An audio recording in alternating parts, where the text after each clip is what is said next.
1,300 students were at the State House today. They're part of the YMCA's Model Legislature and Court Conference.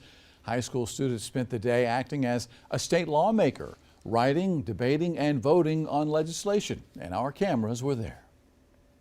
Our goal is to really create the next generation of good citizens, and by that we mean good neighbors. We want them to be aware of what's going on in their communities, to feel like they are empowered to make change where they see change needed, and then to know the avenues that change needs to be made in.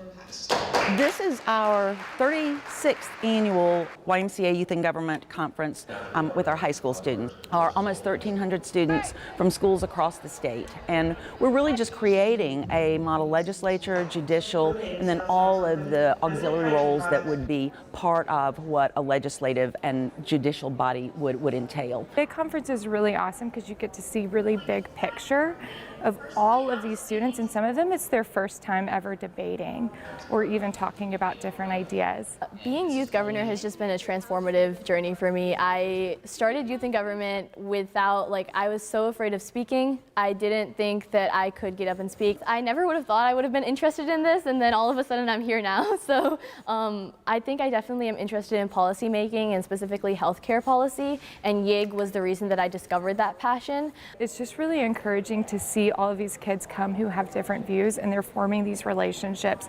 They're understanding where the other ones are coming from, and they're engaging in that process. There's a lot of political apathy among the younger generation, and I think it's an issue that we definitely face as a nation and not just a state.